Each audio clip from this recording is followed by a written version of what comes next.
Welcome back, everyone. Today we are breaking down the silver market in real time with a full live analysis for March 4th, 2026. If you're trading silver, investing in precious metals, or watching commodities closely, this is going to be one of the most important updates you see today because volatility has returned in a major way, and the market is approaching critical technical and psychological levels. Right now, silver spot prices are trading in the mid-$80 range per ounce after experiencing aggressive swings over the past several sessions. We recently saw prices spike toward the mid-90s before pulling back sharply, and now the market is attempting to stabilize. That kind of move tells us something very important. Silver is not in a quiet phase. It is in a high-momentum, high-emotion environment where macro forces, geopolitics, the US dollar, bond yields, and speculative positioning are all colliding at once. Let's start with what's driving the market today. The first major factor is geopolitical tension. Safe haven flows have returned to precious metals as global uncertainty has increased. Whenever markets feel unstable, whether from conflict, trade friction, or financial stress, investors rotate into hard assets. Gold usually moves first, but silver often follows, with higher percentage volatility because it's both a monetary metal and an industrial metal. That dual personality makes silver extremely sensitive to sentiment shifts. The second driver is the US dollar. Over the last few weeks, the dollar index has shown strength at times, particularly when Treasury yields move higher. A stronger dollar typically pressures silver because silver is priced in dollars globally. When the dollar rises, it makes silver more expensive for international buyers, which can slow demand temporarily. However, if the dollar weakens, even slightly, silver can respond explosively to the upside. The third key variable is interest rates and Federal Reserve expectations. Real yields matter more than nominal yields for silver. If inflation expectations remain firm while the Fed signals possible easing later in 2026, real yields could compress. Lower real yields historically support precious metals because the opportunity cost of holding non-yielding assets declines. Markets are currently trying to price in whether rate cuts will come sooner than expected, or whether inflation will remain sticky enough to delay easing. That uncertainty is feeding volatility in silver. Now let's talk about structure. From a technical standpoint, silver remains in a broader bullish structure despite the recent pullback. The rally toward the mid-90s marked a powerful breakout phase earlier this year. The correction we're seeing now appears more like profit-taking and consolidation rather than a confirmed trend reversal. However, that assessment depends entirely on whether key support zones hold. The most important near-term support range sits roughly between $80 and $83 per ounce. This zone previously acted as consolidation resistance before the breakout. If buyers defend this area decisively, it could confirm that the larger bullish trend remains intact. A sustained breakdown below 80 would shift the short-term narrative and potentially open the door toward the mid-70s. On the upside, resistance is clearly defined near $92 to $96. That is where we saw aggressive selling recently. For silver to resume a strong rally, bulls need a decisive close above that region with volume confirmation. A breakout above 96 would likely trigger momentum buying and short covering, potentially accelerating toward the psychological $100 mark. Now let's step back and look at fundamentals beyond the daily chart. Silver's supply-demand balance has been structurally tight for several years. Industrial demand continues to expand, particularly from solar panel manufacturing, electric vehicles, semiconductors, and electronics. The green energy transition remains one of the biggest long-term drivers of silver consumption.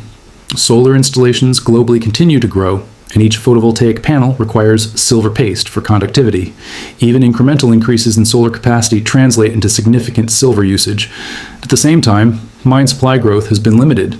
Silver is often produced as a byproduct of other mining operations, meaning output doesn't always respond quickly to higher prices.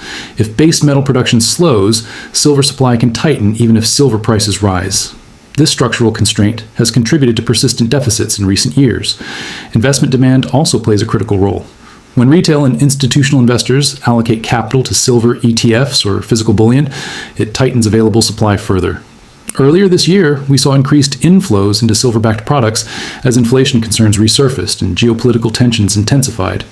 If that investment demand returns strongly during the next risk-off episode, price spikes could be sharp. Let's discuss volatility, because silver is currently trading in wide daily ranges. High volatility environments present both opportunity and risk. For short-term traders, this means wider stop losses are necessary to avoid being shaken out. For long-term investors, volatility can offer strategic accumulation zones, especially during pullbacks towards strong support. Momentum indicators on shorter time frames show cooling conditions after the previous overbought surge. That's not necessarily bearish. It can simply mean the market needed to reset before making its next directional decision. Consolidation phases are common after vertical rallies. The key question is whether consolidation turns into continuation or reversal. Now let's explore possible scenarios. Scenario 1 is bullish continuation. In this case, silver holds above the 80 to 83 support zone, the dollar weakens modestly, real yields soften, and geopolitical uncertainty persists. Under this setup, buyers gradually regain control, pushing price back toward 92. A breakout above 96 could then target $100 and possibly beyond over the medium term. This scenario becomes more likely if economic data shows slowing growth combined with sticky inflation, pressuring the Fed toward easing. Scenario 2 is extended consolidation. Silver could trade sideways between 80 and 95 for several weeks while markets digest macro data. This would build a larger base, potentially strengthening the foundation for a later breakout. Sideways markets frustrate traders but often precede powerful moves. Scenario 3 is deeper correction. If the dollar rallies strongly, Treasury yields spike higher and risk appetite improves significantly, reducing safe haven demand, silver could break below 80. That would likely trigger technical selling toward the mid-70s. However, even in that case, long-term fundamentals would remain intact unless industrial demand unexpectedly collapses. So which direction is more probable right now?